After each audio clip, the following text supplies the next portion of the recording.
Hi, this is Dr. Tech's recording, and this one is for cisp440, um, and the year is 2018 fall. This is for the final exam. So let's go ahead and take a look at question number one. So question number one is a trace of the algorithm, and if you read the question carefully, you would know that you are supposed to come up with the heuristic value. So you have to come up with the heuristic value. This part here, your heuristic first of all needs to remain admissible, and what that means is your h values have to be underestimating, or I shouldn't say, should be not an overestimating. And then the second part is we also want to make sure that um, we want to avoid the expansion of vertex u. Okay, and so that part is, let me highlight that part. So that part is indicated here. Your heuristic must remain admissible, meaning that it does not overestimate the actual length of the shortest path from a vertex to the destination vertex z, but also it says that vertex u is not supposed to be expanded at all.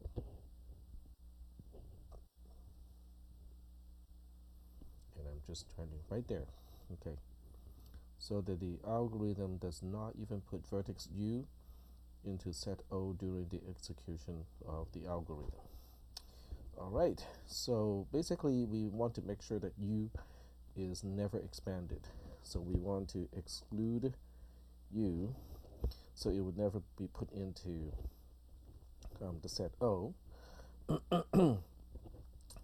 So that means if u is not going to be expanded, it can not to be put into set O. That means q, which is one vertex above that, we can put that into the set O, but we should never pick it. So according to the algorithm, we pick something, we choose something on line 11. So that means on line 11, we should never choose vertex q. We can have q in big O, but not to choose it.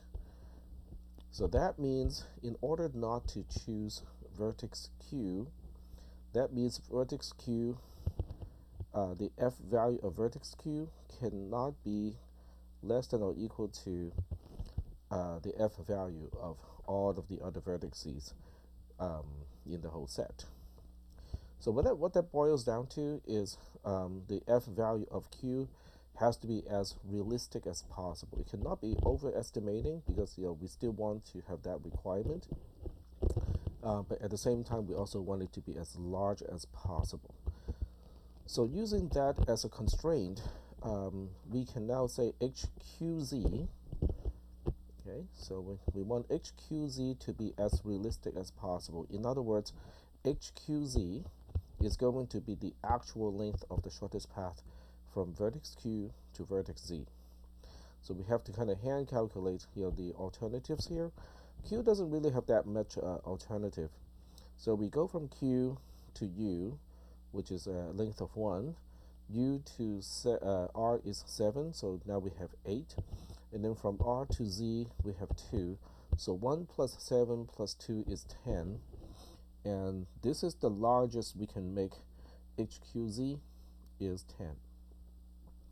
Okay? So now we can work out the rest from here. R itself, is not that big of a deal. But since we don't want Q to be chosen in the set, okay, so let's go back to the algorithm. On line 11, we don't want it to be chosen, so that means the F value of every other vertex has to be shorter than that. So everybody else can be an underestimate as far as we know. So you can put 0, into the rest, and the algorithm will still work. So let's go ahead and check that out. Okay, so we put zeros to the rest of all the h values, and then we'll see whether this works or not. Now this becomes a little bit of a challenge for me because I'm using this screen to display the question, and if I want to trace at the same time using that sheet, that's going to be a little bit confusing because I have to keep switching between the two. So what I am going to do, let me think about this. We can do about the same thing as what we do in class, but at the same time I still want to use that. So let me see if I can open the same document again.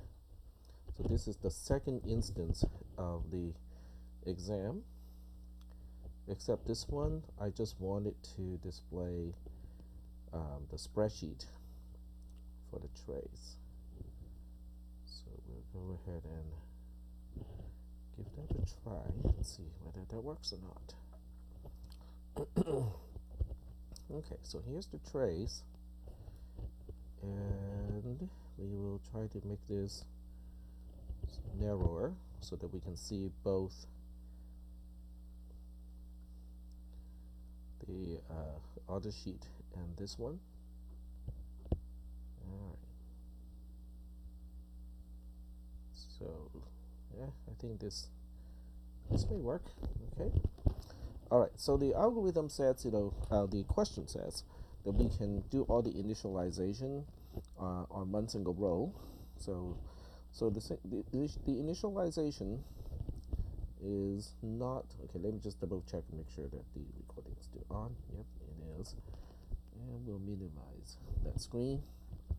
Alright, so the algorithm is initializing all the g values to infinity except for the origin, which in this case is m. So this one starts with a 0, and everything else are infinity. Okay. The f value is kind of the same, except the f value of the origin is going to be the heuristic value of the origin, which we also know as 0, and then everything else has infinity. The previous of everything is undefined, so we'll just say undefined, undefined, undefined, undefined, undefined, and undefined here. Alright, so that pretty much is the initialization, and then the set O is initialized with the cell at the origin, which is M. Okay, so that row completes all the initialization. In the first iteration of the loop, we're going to pick the only element in the set O. So C is going to be initialized to M, and then the set O becomes empty. M has only got one outgoing edge going to vertex P, so N, which is the neighbor, can only be P here. And then we have to compute T. The G value of M is 0. 0 plus 1 is 1, so T is 1 here. We compare that to G of P at this point. G of P is infinity, and we decide that 1 is smaller than infinity, so we update G of P to 1. And then we also have to update F of P to G of P plus the heuristic from P to Z, which is 1 plus 0, because remember we put all the heuristics to 0. And then the previous of P is vertex M, so we change that from undefined to M. And as a result of this, we also have to add P to the set O. And that completes the for each loop because that's the only outgoing neighbor from M. As a result, in the next iteration, we don't have a choice. We have to choose P as C because it's the only vertex, so it has to be the one with the least F value. And this time it has two outgoing vertices. So it's got R and it also has Q as outgoing vertices. So we'll explore R first. Okay. And we have to first compute the T value. The T value is G of P in this case plus the edge from P to R. So that's going to be 6. And we know that 6 is less than infinity, so G of R is now updated to 6. And then the F value is pretty easy to compute because we have all the heuristic values initialized to set to 0. So this is also going to be 6. And then the previous of R is going to be P. So we update it from undefined. And then the set, oh, okay, I have to remember to put it back into an empty set because we have chosen P. But now we have R put into big O as a set. Now we have to explore Q, which is the other outgoing neighbor of vertex P. The edge is going to cost us 0. Okay, so that means it's 1 plus 0, which is 1. So T is 1 here. And then we compare that to G of Q. G of Q is infinity right now. 1 is certainly less. And then the F value, which is G of Q plus the heuristic from Q to Z, is 0. So 1 plus 0 is also 1. And then the previous of Q is now set to vertex P. Okay. And then of course we have to add Q to the set O as well. Okay.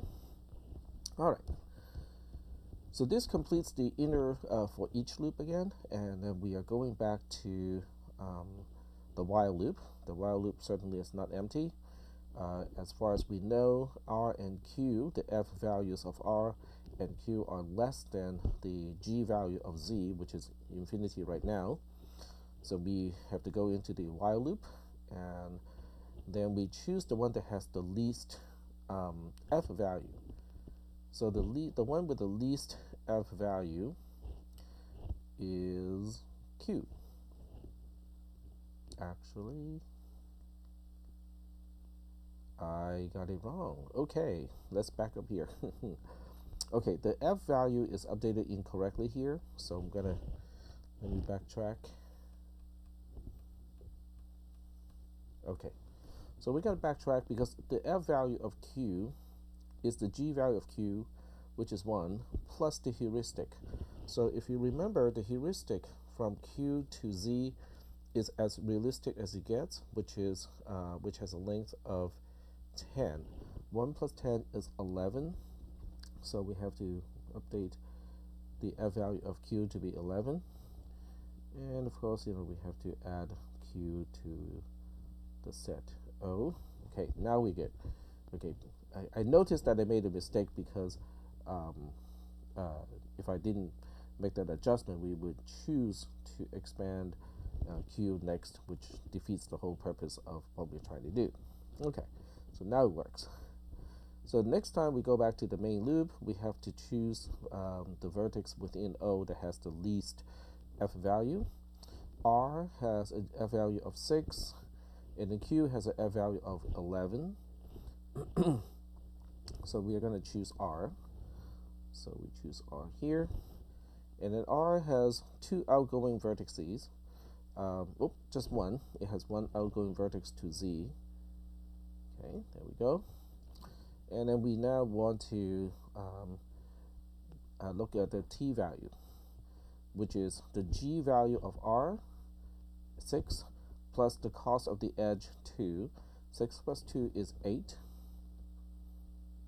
And we now compare 8 to the G value of Z, which is currently infinity. 8 is less than infinity, so we update that. We also update the f value, so it's 8 plus 0, which is also 8. Then the previous of z is going to be r. We update that here. And then we have to add z to the set. Oh, I keep forgetting to remove the element, or remove the vertex c from the set. So we have to remember to do that. So now the set has q and z in it. Then we exit the for each loop. We go back to the main while loop here. So in the while loop, we are going to evaluate and make sure that at least one of the f value of the vertices in the set is less than, not less than or equal to, but less than. Let me point out which part we are looking at here.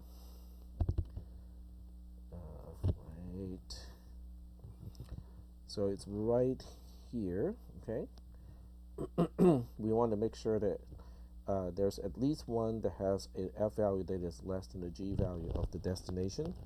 So when we switch back to the spreadsheet, we know that, okay, the f value of q is 11, and then the f value of z is 8 itself, but the g value of z is also 8. So at this point, both of them have f values that are greater than or equal to the g value of z, and we're done. So the path is already, so we are done here.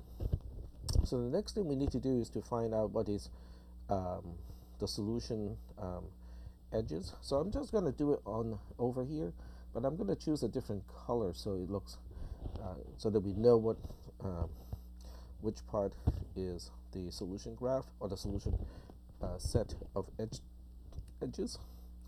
So now we say the set of edges from the start vertex to the destination vertex is going to be, okay, and then we just basically look up all the previous. And you can do this in any order because a set has no particular ordering.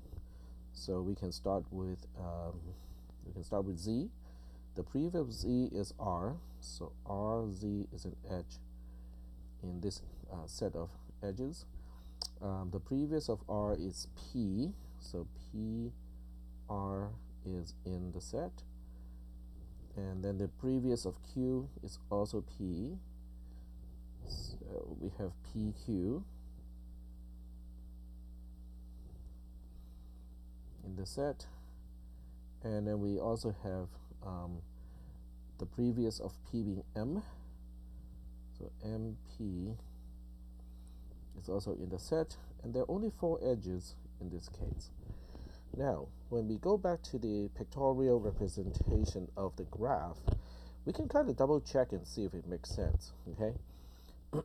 We can see that RZ is right here, okay? So we'll, oh, okay, let me change the color of this one too. So this is in the solution, okay? PR is in the solution, so we have this one in the solution. We have PQ in the solution. Now this one looks kind of funky, but it is in the solution, even though, because we are only reconstructing based on the previous. And then MP is also in the solution, so right there. So the question is the shortest path here? The answer is yes. The shortest path is here, even though it contains one additional edge that is not actually in the shortest path. But that's the answer of the first question. The trace itself is obviously worth some points. So this is the trace, and as you can see, it's really simple. You know, once we do not expand Q, it's not that long. And then the other part that is worth points is going to be the heuristic values. Particularly, we need HQZ to be a little bit higher than the rest, just so that we do not choose that. And in the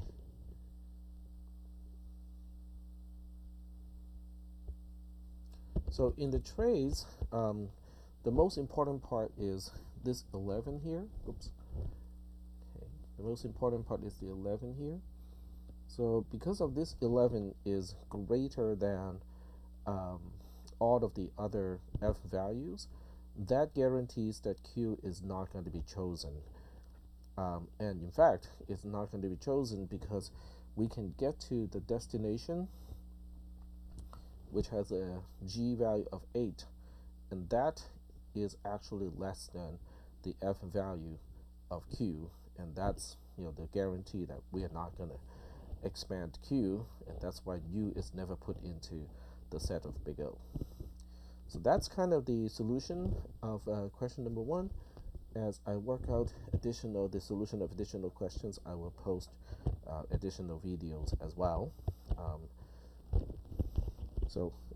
If you're watching this before midnight, Merry Christmas or Happy Holidays. And hopefully I can get this graded in a timely fashion. If not, it will all be done by the 4th of January.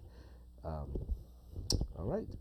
So you'll hear my voice again if you stay tuned with the channel, and I'll be posting additional videos as I grade more questions.